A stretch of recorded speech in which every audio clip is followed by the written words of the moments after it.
ఏదేమైనా జీవితం గొప్పది. అందులో సమస్యలు వస్తుంటాయి. సమస్యలు లేకుండా జీవితం ఉండదు. ఆ సమస్యలను చాకచక్యంగా పరిష్కరించడంలోనే మన విఘ్నత కనిపిస్తుంది. ఇది చాలా పెద్ద సమస్య. అందుకే జాగ్రత్తగా డీల్ చేయాలి. కోర్టు నుంచి జూనియర్స్ రావడంతో మళ్ళీ బిజీ అయ్యాను. రాత్రి భోజనాలప్పుడు శశిరేఖతో చెప్పాను, రేపు మధు ఫ్యామిలీ వస్తున్నట్లు. ఎయిర్పోర్ట్కి వెళ్లాల్సిన సంగతి అన్నీ ఏకరువు పెట్టాను. ఈ ఈమెయిల్స్, ఫొటోస్ గొడవ చెప్పలేదు. సమయం వచ్చినప్పుడు చెబుదాంలే అని ఆగాను. రోజు చాలాసేపు మేలుకునేవాడిని. ఆ రోజు త్వరగా పడుకున్నాను, బాగా మానసిక అలసట ఉండడంతో. పొద్దున్నే మొబైల్ చూస్తే వాట్సాప్లో సంజయ్ మెసేజ్ కనిపించింది. హాయ్ అంకుల్, దుబాయ్ ఎయిర్పోర్ట్లో ఆగినప్పుడు మంజరి మురళీకృష్ణకి ఫోన్ చేసినట్లుంది. కొద్ది నిమిషాలకే ఈమెయిల్ పాస్వర్డ్ చేసేందుకు ప్రయత్నించారు. నాకు అలర్ట్ వచ్చింది. అయినా అది టాంపర్ కాకుండా ముందే కంట్రోల్స్ పెట్టుంచాను. ఇబ్బంది ఏమీ లేదు అని ఉంది అందులో. ఓకే గుడ్ అని రిప్లై ఇచ్చాను. న్యాయపరంగా మనకు అంతా అనుకూలంగా ఉంది సంజయ్. మీ ఎవ్వరి అవసరం లేకుండా కోర్టు వ్యవహారం అంతా నేను నడిపించి 1 సంవత్సరంలో విడాకులు వచ్చేట్లు చేస్తాను.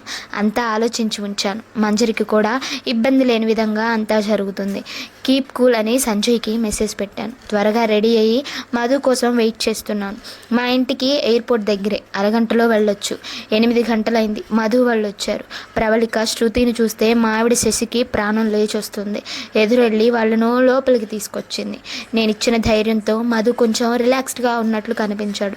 రారా అంటూ వాడిని చూసి హ్యాపీగా ఫీల్ అయ్యాను. ఎవరు మంజరి విషయం మాట్లాడలేదు. అందరూ ఇగ్నోర్ చేశారు. ఇక ఆమె గురించి చర్చించడం అనవసరం కూడా. నేను మధుకి చెప్పిన విషయాలు ప్రవళికకి తెలిసినట్లున్నాయి. తాను కామ్గానే ఉంది. లోకాభిరామాయణం మాట్లాడుతూ అందరం టిఫిన్ చేశాం.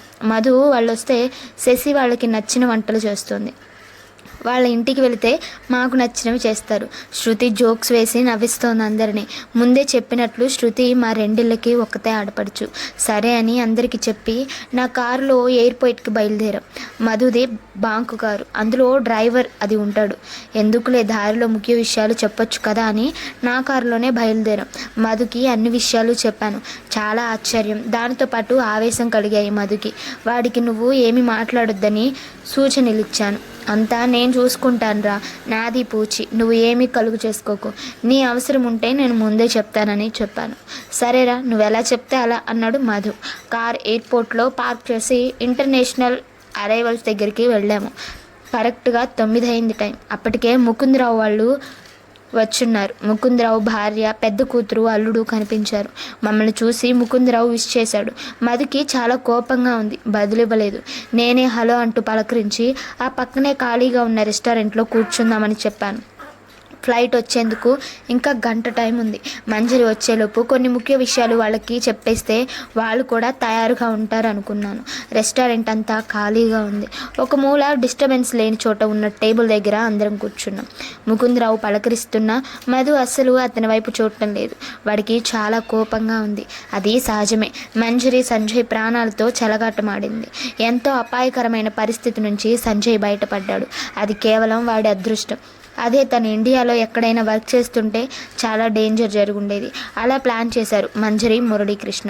అంతా స్తబ్దతగా ఉంది. నేనే కలుగు చేసుకొని అన్ని విషయాలు వివరంగా చెప్పాను. అందరూ నిర్ఘాంతపోయారు. ఎవరికి నోట మాట రాలేదు. ముకుందరావు మాట్లాడలేని స్థితిలో ఉన్నాడు.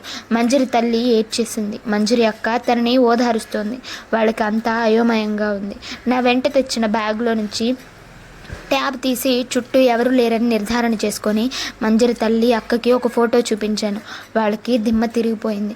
కొన్ని పేపర్స్ ముకుందరావుకి ఇచ్చాను చూడమని. అవి మంజరి, మురళీకృష్ణ మధ్య జరిగిన ఈమెయిల్ సంభాషణ. ఆయనకు కొన్ని చదవగానే పూర్తిగా అర్థమైపోయింది. ఇక చదవలేక నాకు పేపర్లు తిరిగిచ్చేశాడు. ఈలోపు ముకుందరావు అల్లుడు అందరికీ కాఫీలు తెచ్చాడు. ముకుందరావు వాళ్ళతో పాయింట్ బ్లాంకుగా చెప్పాను, ఈ సమస్యకి విడాకులు ఒక్కటే పరిష్కారమని. ఆయన విచారంతో అన్నాడు, పుట్టి పెరిగిన ఊరు సార్, కోర్టు చుట్టూ తిరగడం అంటే మా పరువు పోతుంది అన్నాడు. అక్కడి లాయర్లను అడిగి వాళ్ళ ద్వారా కేసు వేస్తే ఇంకా ఇబ్బందిగా ఉంటుంది నాకు అని చెప్పాడు. మీరు ఏ లాయర్ పెట్టుకోవద్దు సార్, ఈ కేసు నేనే వాదిస్తాను. నాకు మీ నుంచి 1 పైసా ఫీజు వద్దు. విజయవాడకు వచ్చి కోర్టుకు అటెండ్ అయ్యే ఖర్చులు కూడా నేనే పెట్టుకుంటాను. మా సంజయ్ ఎవరికి ఇబ్బంది లేకుండా చూడమని మరీ చెప్పాడు. మీరు మీ అమ్మాయి కేవలం 3 సార్లు కోర్టుకు అటెండ్ అయితే చాలు, మిగతా నేను చూసుకుంటాను. కాకుంటే నావి కొన్ని షరతులు. ఈ కేసు మీ అమ్మాయి చేతే వేయిస్తాను. ఇందులో సంజయ్ పాత్ర ఉండదు. అలాగని మంజరికి కూడా ఎటువంటి ఇబ్బంది లేకుండా కేసు ఫైల్ చేస్తాను. మీరు మీ అమ్మాయిలకి బలవంతంగా పెళ్లి చేసినట్టు, అది ఆమెకి ఇష్టం లేదన్నట్టు, పెళ్లి జీవితం గడపలేక విడాకులు కోరుతున్నట్లు కేసు వేయిస్తాను. దానివల్ల మంజరి భవిష్యత్తుకు ఏ ఇబ్బంది ఉండదు. మీరు మా మధు వాళ్ళ పెట్టిన నగలు మొదలైనవి వాపసు ఇచ్చేయాలి. మంజరి చేత ఒక క్షమాపణ లెటర్ మా మధు వాళ్ళకి ఇప్పించాలని చెప్పాను. మధు వైపు తిరిగి అడిగాను, ఏరా నీకు సమ్మతమేనా అని. నాకు ఓకే అన్నాడు మధు. మరి నీకు పెళ్ళికైన ఖర్చు వాపసు ఇవ్వాలా అని అడిగాను మధుని. ఎందుకంటే నీకు భారీగానే ఖర్చు అయింది కదా. నాకేమీ అక్కర్లేదు అని మధు తడుముకోకుండా చెప్పాడు. అప్పటిదాకా ఉగ్గబట్టుకొని కూర్చున్న ముకుందరావు మధు దగ్గరకు వచ్చి పాదాలు తాకి బిగ్గరగా ఏడ్చేశాడు. రెస్టారెంట్లో ఉన్న కొద్దిమంది మా వైపు చూశారు ఏంటన్నట్లు. నేను ముకుందరావును ఓదార్చాను. కర్చీఫ్ అడ్డు పెట్టుకొని వెక్కిళ్ళు పెడుతున్నాడు ముకుందరావు. ఏడుపు మంచిదేలే అని అందరం ఊరుకున్నాం. కాసేపైనా తర్వాత తేరుకున్నాడు ముకుందరావు. మీ వంటి ఉత్తమ కుటుంబం వదులుకోవడం మా దురదృష్టం అన్నాడు మధుతో. మధు ముక్తసరిగా మన చేతుల్లో ఏమీ లేదుగా ముకుందరావు గారు అన్నాడు. మీ అమ్మాయి ఏ అఘాయిత్యం చేసుకోకుండా చూసుకోండి. ఎందుకంటే జీవితం ముఖ్యం. ఎన్ని అవంతరాలు వచ్చినా ధైర్యంగా ఎదుర్కోవాలి. మీ అమ్మాయి విషయంలో ఎటువంటి సహాయం కావాలన్నా మురళీకృష్ణ నుంచి ఏ ఇబ్బంది ఎదురైనా నాకు చెప్పండి, నేను చూసుకుంటాను అని చెప్పాను ముకుందరావుకి. మీ రుణం తీర్చుకోలేనిది సార్ అంటూ నా పాదాలు తాకబోయాడు ముకుందరావు. నేను వారించాను. సార్ మీరు పెద్దవారు, కేవలం మిమ్మల్ని చూసే మా మధు కానీ సంజయ్ కానీ ఏ కేసులు లేకుండా చూడమని నాకు మరీ చెప్పారు. లేకుంటే మీ అమ్మాయి మీద క్రిమినల్ కేసు, మీ మీద పరువు నష్టం కేసు వేసి ఉండేవాడిని అని చెప్పాను. పిల్లలు చేసిన తప్పులకు పెద్దలని శిక్షించడం నాకు నచ్చని పని. అందుకే ఈ వ్యవహారం ప్రశాంతంగా ముగియాలని, మీకు ఎటువంటి మానసిక ఇబ్బందులు కలగకూడదని నిర్ణయించుకున్నానని చెప్పాను. ముకుందరావు ఫ్యామిలీకి కొన్నంత ఊరట కలిగింది మా మాటలతో. అందరం లేచాం మంజరిని రిసీవ్ చేసుకునేందుకు. ముకుందరావు వాళ్ళ ఫ్యామిలీ అందరూ ముందు నడుస్తున్నారు. నేను మధు వాళ్ళ వెనక నడుస్తున్నా. అంతర్జాతీయ అరైవల్స్ గేట్ దగ్గర పడేప్పుడు మధు నా వైపు తిరిగి, నేను ఇందాక మనం వెళ్ళిన రెస్టారెంట్లో కూర్చుని ఉంటానురా, నువ్వు ఇక్కడ ఎలాగోలా మేనేజ్ చేసి అక్కడికి వచ్చేయి అన్నాడు. సరేరా నువ్వు వెళ్ళు, నేను చూసుకుంటానులే అని చెప్పి పంపాను. అనుమానం వచ్చి అడిగాను, వేరే ప్రాబ్లం ఏమీ లేదు కదా అని. ఇంకేం లేదురా, నేను తనని చూడదలుచుకోలేదు అన్నాడు. మంజరి పేరు ఉచ్చరించడం కూడా మా వాడికి ఇష్టం లేదు. సరేరా అక్కడే ఉండు, నేను మంజరిని తన తల్లిదండ్రులకు అప్పగించి నీ దగ్గరికి వస్తానని చెప్పాను. అమెరికా నుంచి ఫ్లైట్ వచ్చింది. అందరూ బయటకు వస్తున్నారు. ఒక గంట తర్వాత మెల్లగా లగేజ్తో బయటకు వచ్చింది మంజరి. అంటే ఆ గంటలో ప్రేణితో మాట్లాడి బయటకు వచ్చిందని అర్థమైంది నాకు. తల్లిదండ్రులకు చూసి కౌగిలించుకొని బిగ్గరగా ఏడ్చేసింది మంజరి. ఆ ఏడుపు ఎందుకో నాకు అర్థం కాలేదు. తన బండారం మొత్తం బయటపడిందనా, లేక తన జీవితం ఇలా ఎందుకు అయిందనా? ఏదైతే మనకెందుకులే, ఇక మనకు సంబంధం లేని విషయం ఆమెది అనుకొని కొద్ది దూరంలో నిలబడ్డాను. ముకుందరావు నా వైపు తిరిగి మధు గురించి అడిగాడు. తనకు మీ అమ్మాయిని చూడటం ఇష్టం లేదండి, అందుకనే క్రింద రెస్టారెంట్లో కూర్చొని ఉన్నాడు అని చెప్పాను. ఇక దాచడం ఎందుకని. ఆయన మొహం చిన్నబోయింది. అప్పటికే మంజరికి విషయం పూర్తిగా అర్థమైంది. ఆమె మొహంలో చటుక్కున ఏడుపు మాయమైంది. నివ్వెరపోయినట్లు చూస్తుంది. నేను ఎయిర్పోర్ట్కి వచ్చిన ముఖ్య ఉద్దేశం మంజరిని తన తల్లిదండ్రులకు అప్పగించడం. ఆ పని పూర్తయింది. ఎందుకంటే ముకుందరావు బాగా కోపిస్తు మనిషి. మంజరి సంభాషణలో తన తండ్రి అప్పుడప్పుడు కోపం వస్తే చెప్పిన మాట వినకపోతే తిట్టడం కొట్టడం చేస్తాడని ఉంది. అందుకనే ముకుందరావుతో పాటు వేరే వాళ్ళను కూడా తీసుకురమ్మని చెప్పాను. లక్కీగా పెద్ద కూతురు అల్లుడు వచ్చారు. వాళ్ళని చూసి నాకు కొంత ఉపశమనం కలిగింది. నీ విషయంలో నువ్వు పెద్ద తప్పే చేసావు, అవన్నీ మర్చిపో, నీ తెలివితేటలను నిరూపించుకో. ఈ కేసు నేను పర్సనల్గా తీసుకోవడానికి కారణం కేవలం నిన్ను రక్షించడానికి, నీకు ఎటువంటి ఇబ్బంది కలగకుండా చేయాలని. నేను అనుకున్నట్లు అంతా సవ్యంగానే జరిగింది. ఒక చక్కటి గమ్యంతో ముందుకెళ్ళు. విజయం ఎప్పుడు నీ వెంటే ఉంటుంది. నీకు ఎప్పుడు ఎటువంటి ఇబ్బంది ఎదురైనా నా ఫోన్ నెంబర్ మీ ఫాదర్ దగ్గర ఉంది, ఒక్క ఫోన్ చెయ్యి. నీ పూర్తి రక్షణ బాధ్యత నాది. మంచి మనసుతో ముందుకు వెళ్ళు, అంతా మంచి జరుగుతుంది నీకు అని ధైర్యం చెప్పాను మంజరికి. మనసులో బాధ చెప్పిన తర్వాత చాలా తేలికగా కనిపించింది మంజరి. ఆల్ ది బెస్ట్ అని చెప్పి లేచాను. సంవత్సరంలోపే డివోర్స్ మంజూరయ్యింది.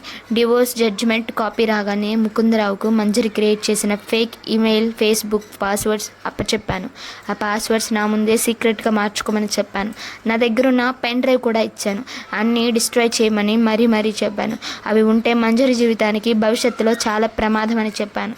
ఈ విషయం గురించి మంజరికి ఎటువంటి ఇబ్బందులు ఎదురైనా నాకు చెప్పమని చెప్పాను.